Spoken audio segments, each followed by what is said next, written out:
Hello, everyone. Welcome to another edition of Road to It today. This is a special edition because a lot is happening in Cameroon at the moment. There's breaking news, and ahead of the proclamation of the winner of the 2025 presidential election in Cameroon, violent protests have erupted in several towns, including Garoua, Yaoundé. Also have reports of agitations and momentum building in the west region, as well as some parts of the far north region. Thousands of people, predominantly supporters of Issa Tchiroma Bakary, have taken to the streets to celebrate his proclaimed victory, but have been confronted by armed security forces and gendarmes. We could see images of the gendarmes in some parts of Yaoundé today, and how people were dispersed with water cannons. And just to know that the Constitutional Council in Cameroon is expected to hear petitions regarding the 12th of October presidential elections starting tomorrow, Wednesday. However, almost all the political parties, including the Social Democratic Front and the PCRN of Cabral Libi, have withdrawn their various petitions. There are also reports that the Constitutional Council is going to be proclaiming the winner on Thursday. Meanwhile, results allegedly sent from the National Vote Counting Commission to the council show that incumbent President Paul Biya is going to be declared winner by over 50%. Those are reports, and we cannot independently verify that. And those reports also state that Issa Tchiroma Bakary will be coming second with about 35%. However, the election was marred by irregularities and fraud, allegedly intended to secure a win again for 92-year-old President Paul Biya, who has been in power for more than 40 years, and he has ruled the country since 1980s. So, despite the ongoing violent protests, Issa Tchiroma Bakary has continued to publish results sheets, because there's the question between what the Constitutional Council is said to be doing, and what the facts are, what the truth is. And there are also reports that the Vote Counting Commission has worked hand in glove with the Electoral Commission, which is the elections governing body, ELECAM, to change and alter some of the results of the polls that were obtained in the different polling stations. And that is why people went out to the streets today to contest that. Like I said, Issa Tchiroma Bakary has continued to publish results sheets from the 18 divisions, which he says constitute 80% of the electorate.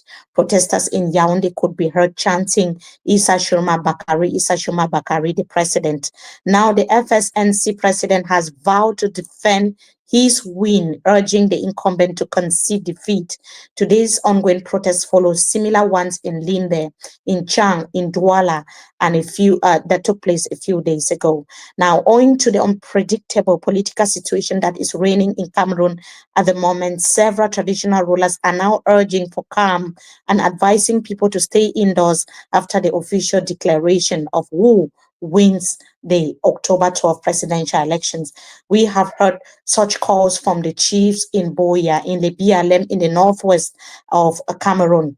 In a letter today, Cameroon's Minister of Territorial Administration, Paul Biya, also confirmed several arrests in the town of Garoua, urging the people to stay calm. In fact, a minister who is calling on people to stay calm and at the same time calling for arrest. How do these two actions, how do they even corroborate? Now, the question many are asking is, why should people stay at home if President Paul Biya truly won the election? It is likely that more violent protests will occur in the days ahead, as many are awaiting the declaration of the Constitutional Council. Now, the government has also stationed forces in several towns with the aim of combating what has been described as these Cameroonians going out to say that our votes have been rigged, we need our voices heard, we are seeing the results are not actually what the person we voted for. However, a spokesperson for the Cameroon military has also stated that the military remains a neutral body in any political dilemma and serves and protect only the constitution. So the question is, calling for calm and justice at the same time. It's something that people are questioning. Should you be calling for calm or should you be calling for justice? Many Cameroonians now want justice, and that is what is happening. So we are going to be having our correspondents in different parts of the country. We have Amadou, who is currently in the town of Garoua. I'll just say hello to our correspondent in Garoua, who is joining us live there. I know that the atmosphere is quite tense, so he's going to be just painting the atmosphere in the city. Hello, Amadou, how are you doing? Bonsoir, bienvenue dans la région du Nord, à Garoua. La ville n'est pas aussi fortement militarisée comme qu'on pourrait le penser, mais l'on aperçoit les policiers et les gendarmes postés à presque tous les carrefours. Cependant, les quartiers Marouaré et Djamboutou ont connu des moments de tension et de résistance entre manifestants et forces de défense et de sécurité.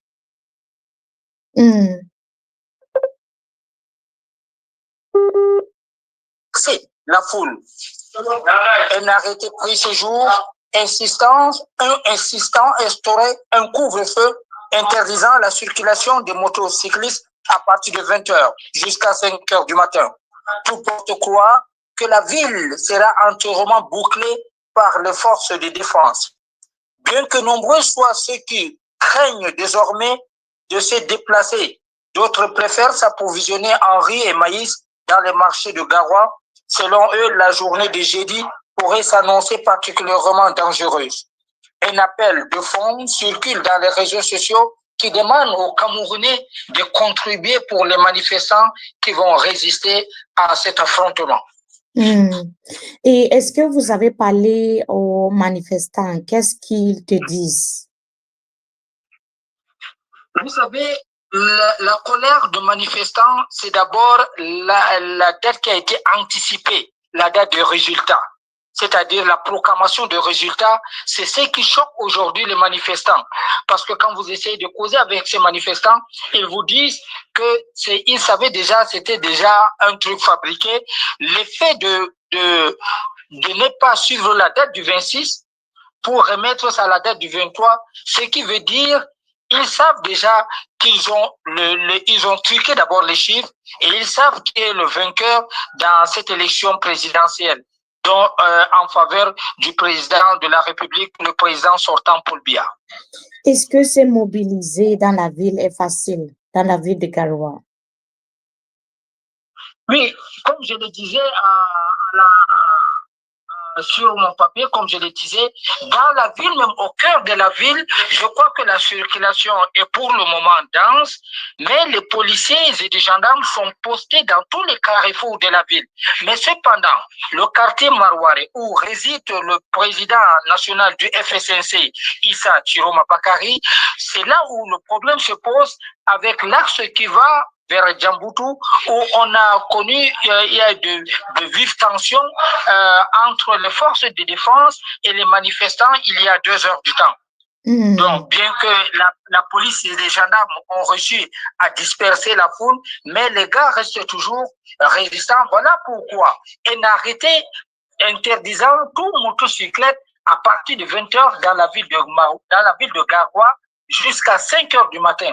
Tout compte quoi? C'est pour essayer de faire un couvre-feu, pour ne pas dire, parce que là c'est un couvre-feu, pour permettre de mesurer l'ampleur et de sécuriser ceux qui veulent manifester.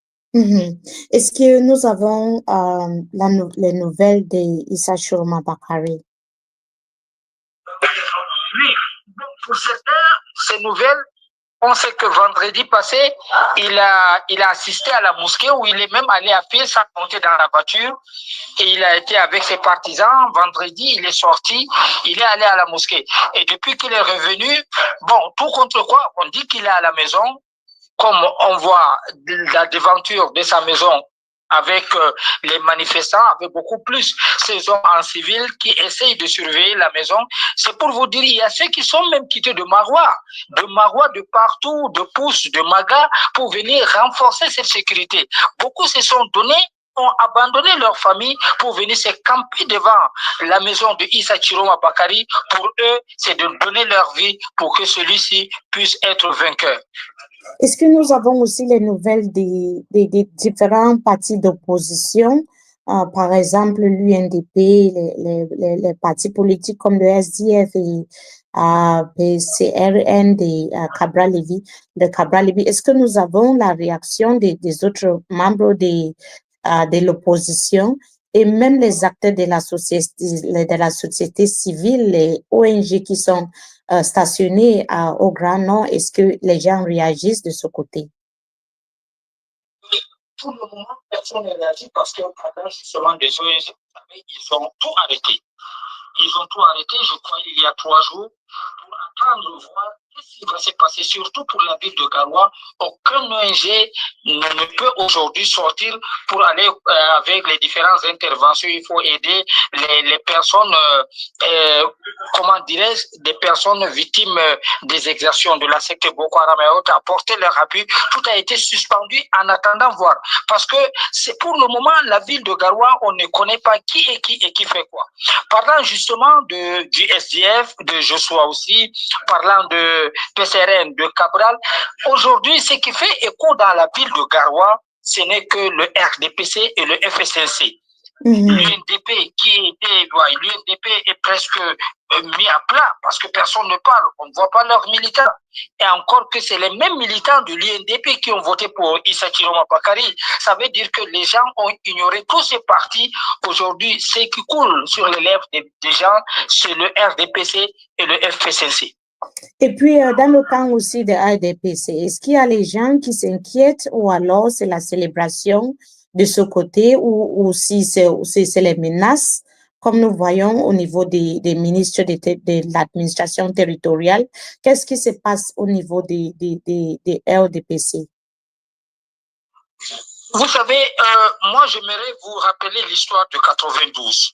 En 92, il était difficile de porter l'habit de notre pour ceux qui sont dans le RDPC étaient vraiment très contents en 92 parce qu'il était difficile de voir quelqu'un porter l'habit du RDPC comme dans le camp des opposants. Et aujourd'hui, c'est tout à fait, c'est l'année 92 qui revient pour ce 2025. Parce que même dans des boutiques à Garoua, les gens ont enlevé toutes les pièces du RDPC pour garder. Parce que les gars deviennent très agressifs. Même dans des boutiques où on vend des pièces de pain, si on retrouve les pièces de pain du RDPC, ça devient un autre problème. Aujourd'hui, aucun militant, j'ai dit aucun militant dans la ville de Garoua ne porte le tissu du RDPC, même les effigies que les gens mettaient sur les pare-brises de leur véhicule ont tout enlevé pour éviter qu'on casse leur pare-brise. Donc, ça veut dire que même au niveau des autorités, parce que les autorités sont les membres des RDPC, il doit aussi avoir l'attention et la caution à ce niveau aussi, n'est-ce pas? Oui, l'attention, elle est vive. L'attention, elle est vive. Vous prenez la région de l'extrême nord, le bureau du gouverneur, où le FSNC a battu. Le bureau du gouverneur du nord, où le FSNC a battu. Le bureau du gouverneur, c'est-à-dire là où ils ont mis les bureaux de vote, même celle de Ngaoundé, le FSNC a battu. Ça veut dire que quand on essaie de faire les décomptes, on retrouve même que même les fonctionnaires qui sont venus voter, certains ont voté pour Issa Tchiroma Bakary. Merci beaucoup à Bachirou El Hadj qui nous joint depuis la ville de Garoua. On continue à poursuivre les faits d'actualité de ce côté. On va revenir vers toi peut-être un peu dans la soirée quand on aura d'autres journalistes qui vont venir me joindre pour parler de la situation au Cameroun. Une fois de plus, merci beaucoup. Merci. Et bonne chance. Merci. So that was our correspondent who is joining us from Garoua. Just to summarize for our English speaking viewers, he was explaining that in Garoua now there is tension, but we don't have a lot of security mobilization in the city, but there are some places where there's a lot of tension, especially around the residents of Issa Tchiroma Bakary, who is the winner, according to the tallies that we've seen so far from the various polling stations, the FSNC presidential candidate Issa Tchiroma Bakary's residence is surrounded by local inhabitants who say they want to protect him from security forces. They want to protect him from being kidnapped or taken away by the forces of law and order. So they have surrounded his residence to some sort of protect him. And that Issa Tchiroma Bakary has been seen, and he's gone for prayers and come back. He is in the city. He also noted that there's some sort of, caution going on. People are very careful how they go about their day-to-day activities, even at the level of NGOs. There's silence. Opposition party leaders are not speaking, particularly the UNDP is not talking. They are just quiet because Issa Tchiroma Bakary actually got most of the votes during the 12th of October presidential elections. He also noted that even administrative authorities voted for Issa Tchiroma Bakary, and that the city is now divided like between the CPDM and the FSNC militants. But to wear a CPDM fabric now in the Grand Nord is a major problem, because you could be attacked, you could be assaulted, people just come for you. So people are very careful. Even if the fabric is given for free, people don't go for it anymore. So he was just painting like the general atmosphere reigning in the city, and that there's caution, there's tension, there's fear. People are also really courageous. Young people are ready to go out and protect their votes, and that he'll continue to monitor the situation on the ground and keep us informed.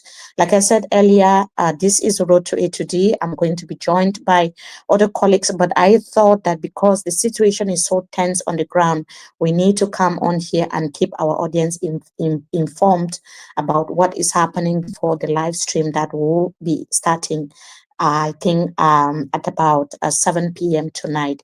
So we also have other correspondents in Yaoundé who should be joining us now. Yes, our correspondent in Yaoundé is joining us from the seat of power in Cameroon. Hello to you. Welcome. How is the city of Yaoundé today? Hello, Mimi. Good evening. Well, the city of Yaoundé is just like you've seen. Everything you're seeing on social media, every report you're getting, are close to 100% valid facts. Currently, uh, people are a little bit in a situation of tension and uncertainty. When I left the streets, when coming home from the streets, I saw a lot of people who were contemplating, especially people with businesses around the roadside, of if to lock up or not. Because believe me, trust me, Yaoundé has become more militarized. I think the situation, though it's not happened, though it has not affected the entire city, but I think the situation that has happened in some of these neighborhoods, the hotspots of the neighborhoods, it's affecting other parts as the military are becoming more mobile and rampant, and people are becoming very uncertain. And you Mm, can even see a lot of kids are rushing back to their homes because there's a little bit of there's a lot of fear of the unknown currently in Yaoundé. But I think right now in some neighborhoods the situation is a little calmer with the rains that are coming, so that have started.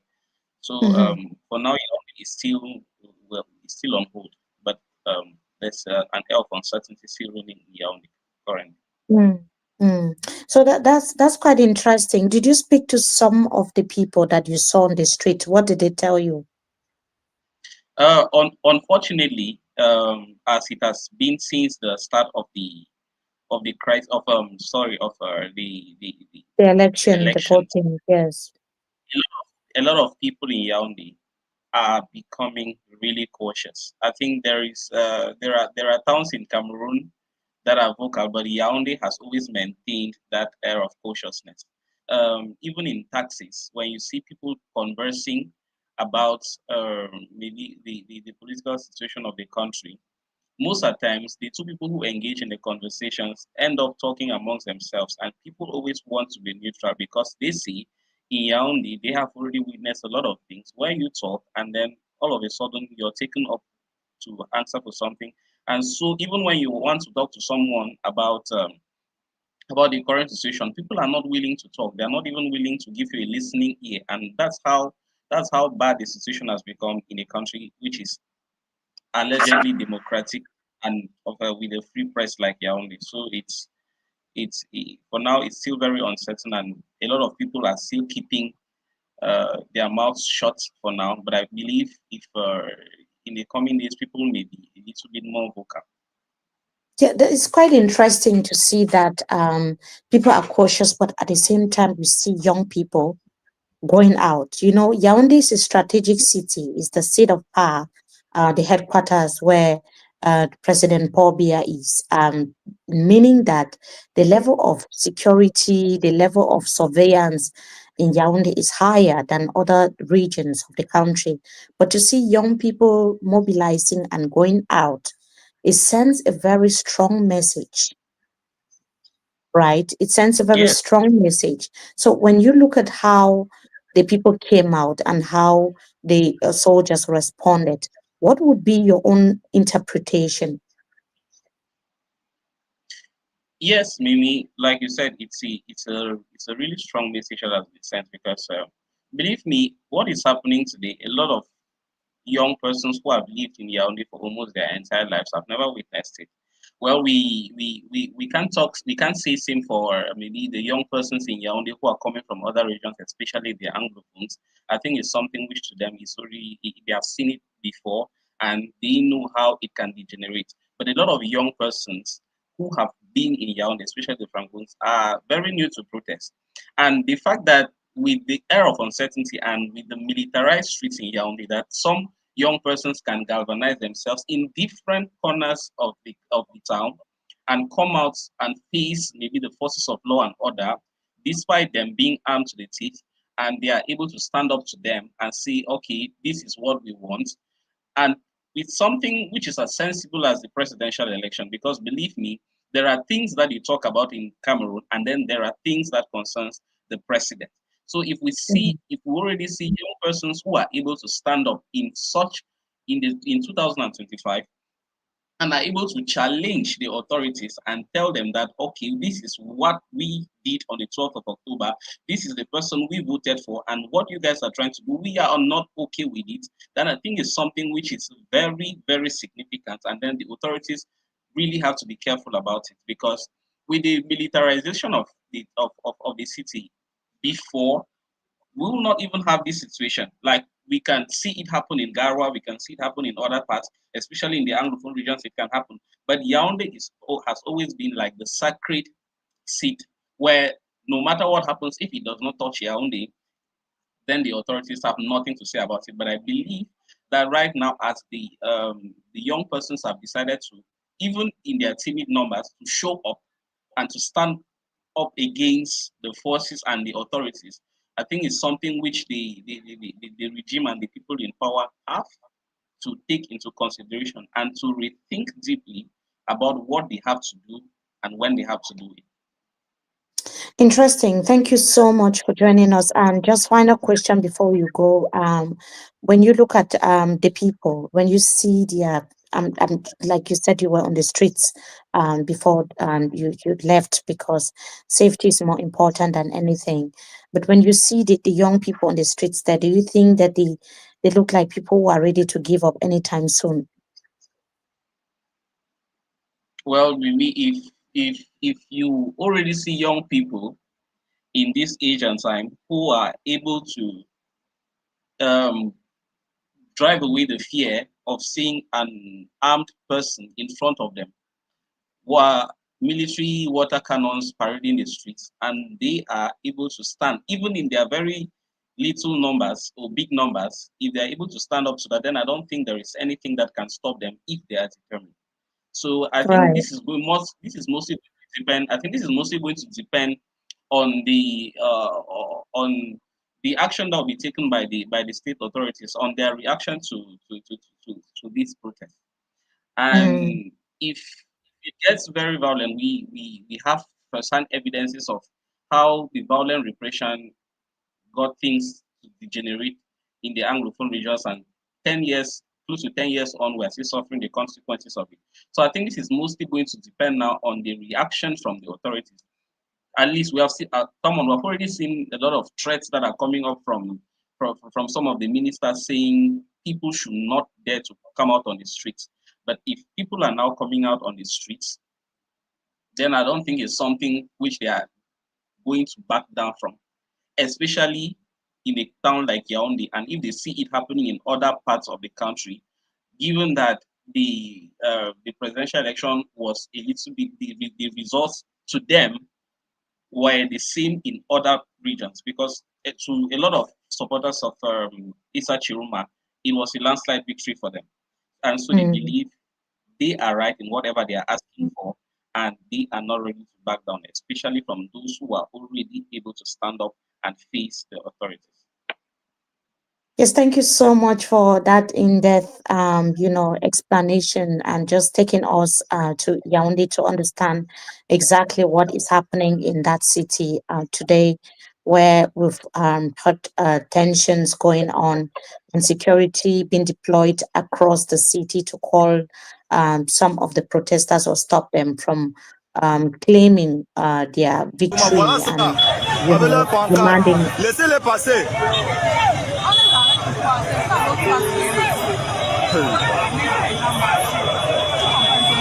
Oui.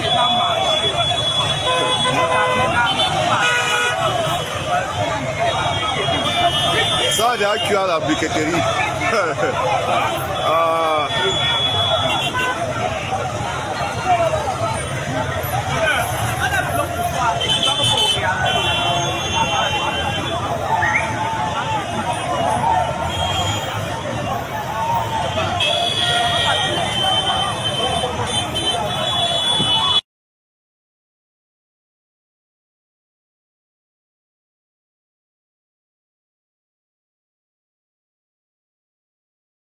Sorry about that. I was muted. So that was the town of Yaoundé just few, I should say, this afternoon because it happened not long ago. And we can see how the people are out there just moving with their flags and moving very peacefully, unmoved by security deployment in the city, but they just want their voices heard. Let us now go to Boya and see if the same situation prevails in the city. What is happening there? What is the latest? Our correspondent is also there waiting. We should be having him in just a few seconds from now. Hello, Jodeka. How are you? Welcome. How are you doing? Mimi, good evening. Okay. So, we've seen and heard from our correspondents or different reporters in Yaoundé and in the town of Garoua. Can you tell us whether the same situation prevails in Boya today, or do we have a contrary situation in Boya? I think what is happening, like you have seen in other parts of the country, here in Buea, it is largely a calm atmosphere. Though we previous days we have received reports that the military that the security in the situation in the town has been heightened, and that there are several police and the gendarmes checkpoint being mounted here and there in the city. However, as we have not witnessed any incidents of violent protests occurring in the town of Buea. And here in Buea, we have also seen authorities making calls, urging people to remain calm.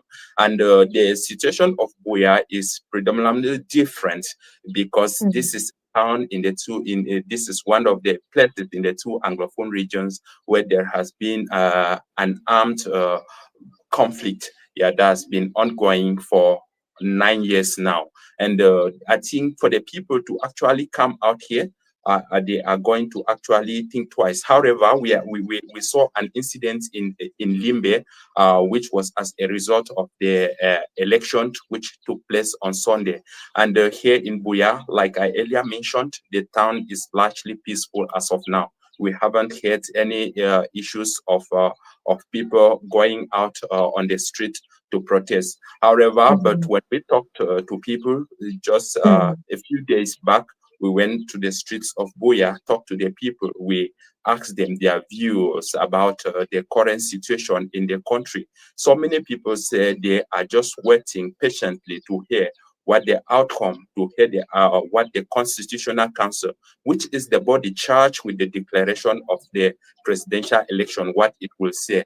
And for now, there is nothing that we have seen like some kind of violent confrontation, but I don't think that the people, they are still very calm, probably listening to what they are being told by the authorities, and waiting to see what the outcome of the presidential election will look like. For now, the town is actually peaceful. Yeah, interesting to note, but we've seen chiefs reacting and local authorities also in the town of in the southwest region, beg your pardon, reacting and calling for calm, telling the people, calling for peace and calm, telling the people to be quiet and vigilant, especially now. Do you think that the people that you've been speaking to would listen to these orders from the chiefs and local administrators? That's right. We have seen calls from here in Buya, from the paramount ruler of Buya. He released a statement yesterday urging everybody in the city of Buya to remain calm. And the paramount ruler was telling them that, look, we have been under some kind of a tense atmosphere for several years now, and any additional form of violence in the city can actually jeopardize the serenity that has been reigning. And we have also seen such calls from Meme Division, that is from being made by the paramount ruler in Kumba. And we have also seen such calls also coming from Le BLM Division, still in the southwest region here, and everybody is actually urging for calm, urging for peace. They are saying that people should remain calm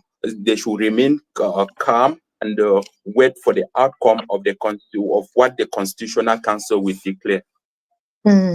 It's interesting to note that, but we've also seen some opposition leaders reacting. Some of the president, people wanted to vie for post of president, like Ndim Jacob reacting. We've seen some politicians also in the town of Boya and in the southwest region as a whole. I mean, opposition before we come to the ruling CPTM. What political how are their reactions been perceived within the city and in the region?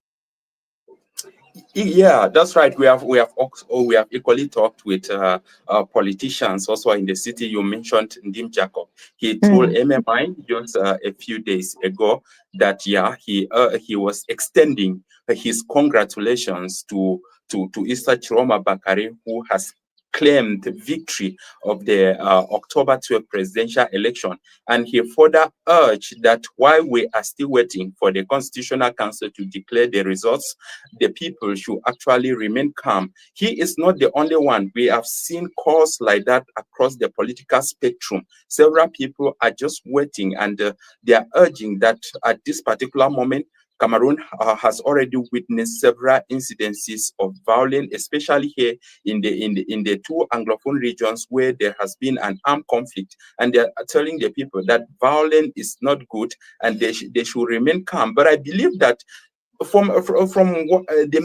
these messages, yes, the people say yes, violence is not good, because when we talked to some of these people just a few days back, they said that Cameroon, that they need change in Cameroon. They were not actually saying that they will go out to the streets, but they were saying that they are waiting and they want to ensure that what the Constitutional Council is going to declare is exactly what came out from the ballot boxes. And several of those calls have been echoed across the region here in the southwest. Yeah, I'm seeing a lot of people reacting in the comment section that this is beyond Issa Tchiroma Bakary, and that most of them, when they went out for those who voted, when they were voting for change. For those who want to protect the votes, they were doing that to ensure that that change eventually happens. And we saw that even those who were not polling agents were out there counting and making sure that they have it recorded. They had videos and pictures to present as proof when the time comes, and that time is now. Because imagine that in polling station somewhere in Boya, an opposition leader like Issa Tchiroma Bakary won. And then when the final results are being, when the final results or the winner is proclaimed, it now shows that in that particular locality, another person like the CPDM, for instance, won. So that is going to be like a slap on the face of the voters, a slap on the face for change promoters, those who are saying that they want change in their respective localities, in their regions. You've earlier talked about the Anglophone crisis, which is something that has been a crisis, a conflict that has been going on for 10 years now and counting. And the people there and also in the Northwest regions, even though some Northwest region, even though some of them did not take part in the election, saw it as that hope that they have been waiting for. Could this be that opportunity for them to eventually to finally see an end to this conflict that has been going on nonstop? But let us look at how the administrators are reacting. The governors, the senior divisional officers, even the CPD party members in the region, because there's a question around saying that this person won and calling. There's a big question mark around calling for peace and calm and not calling for justice, which is the latter is actually what the people want. Do you see that? Do you think that the people are ready to not reconcile, to listen to the call for peace and calm and then just accept it without seeing justice? Do you see that happening? Well, until the elections have been proclaimed and we know the winner, we cannot actually say exactly how the people are going to react to such. However, what you are saying, that's what is happening here on the ground. We have seen there are several calls for peace, urging for calm, but most of those people who are actually calling for people to actually remain calm, we have not seen any of them actually condemning the allegations of widespread fraud that emanated from the voting that took place on October 12th.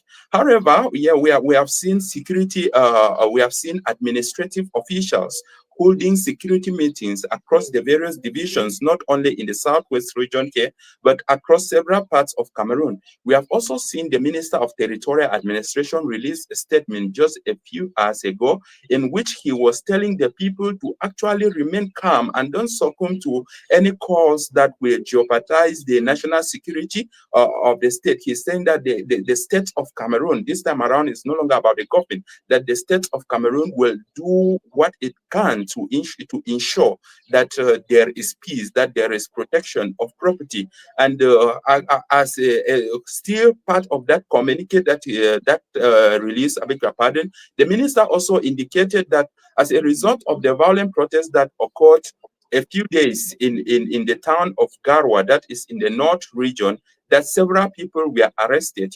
And of those people that were arrested, 20 of them will be going before the military tribunal to answer questions regarding to answer charges. Though we are still to actually see the charges that have been brought before the court. And he also said that there are some that have been taken and they will be brought to Yaoundé where they for further investigation. So those are some of the things that we are witnessing. We have seen divisional officers holding meetings. We have seen imams also calling for people that violence is not actually the way to handle things. However, there are also politicians who are actually saying that for the fact that these people have failed to condemn the fraud that has been seen, we have seen videos circulating alleging that there were some kind of irregularities. Even the Minister of Territorial Administration did admit in a statement in one of his releases the other day that that there were actually irregularities somehow, but they cannot mar the fairness of the presidential election that held on October 12th. So this is what people are saying. You cannot come out. You are telling us to remain calm, but at the end of the day, you are not actually condemning that this is what went wrong and so on. You are not condemning that these are the people who did wrong and so on. That is the situation that we are witnessing, and so many people are so divided over this issue of people to remain calm and remain Mhm. peaceful during and after the proclamation of results. So now we'll try to get our technicians to also reach out to our correspondent in Douala.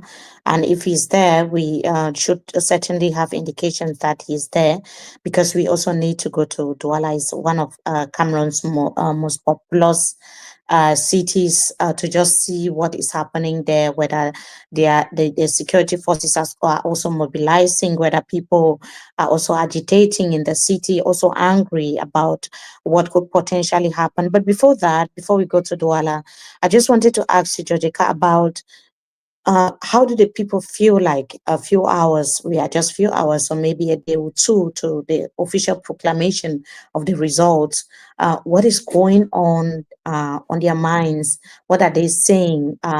What are their expectations? What are their feelings? I went out on the street and I talked to several people.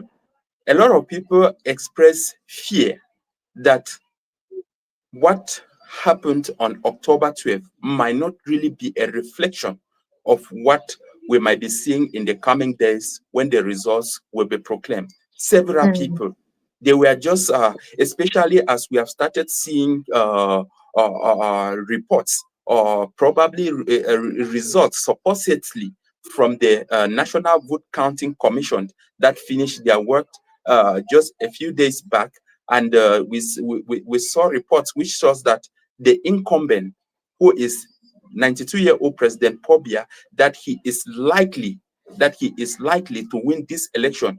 Those are the results that are circulating outside there. And people who have seen this, when you ask them what they think, they are so worried. They are worried because they are afraid that if the Constitutional Council declares something contrary to what they voted on October 12th, for now, we don't know what can actually happen. happen, yes. So our eyes and ears are on the ground, and you are the ears and eyes that we have on the ground. So we'll certainly come back to you, because we still have another live stream that will be coming up at 7 p.m. today. We will I'll be with Sandrine Yamga and Bernard Ngalim to also talk to experts. And certainly, if something has happened where you are and the other correspondents, I will certainly have to reach out to you again to just get more updates. But so far, thank you so much, Judika, for joining us. Thank you so much. Thank you. Thank Yeah, so I'm not sure if our correspondent in the Littoral region in Douala is available. Gilles was supposed to also join us for this important but we should certainly be going to Douala. But if not, we'll certainly go to Douala when we have the discussion again at 7 p.m. So, Jojika, just before we go, I think you've already stated that you've seen a lot of reactions from ministers, from administrators, from government officials as well, talking, CPDM party members talking about peace and calm. We also have reactions from bishops in Cameroon. Imams are also praying for peace in the country. But also Issa Tchiroma Bakary releasing, everything. When we are talking, we need to talk with evidence and proofs. So he is releasing the results of the presidential elections. And so far, he's been able to release results from, I think, if I am not mistaken, he's been able to release from several divisions already. And he from 18, so he's been able to publish results sheets from 18 divisions, which he says constitute 80% of the electorate. And so we are going to take a quick break. We just had this live stream today to just discuss what the latest is in Yaoundé, in Douala, in Garoua, and also in Boya. But I also just want to thank you, Jojika, for coming in and all the correspondents who joined so far. We also want to update and tell our viewers that we'll be back again soon with more updates, with analysis, and also getting to hear from experts what experts have to say about this. Jojika, once again, thank you for joining us. Thank you. Thank you. So we're going to also take leave of our viewers. It was amazing having you. I am sure that we've been able to just have a feel of what is happening on the ground. But like I said, we'll be right back at exactly 7 p.m. to have another discussion. That time we'll be bringing experts on board to discuss with them, and probably we'll get some of you to join. So we'll probably put numbers on the screen to receive those who have some ideas to chip in. If you have a question to ask, you please feel free to join. For those who have been supporting us as well, I just want to say thank you so much. We really, really appreciate your support. Keep sharing, keep commenting, and keep liking. Have a very, very blessed day, and see you all very soon. Thank you, Judith. Bye.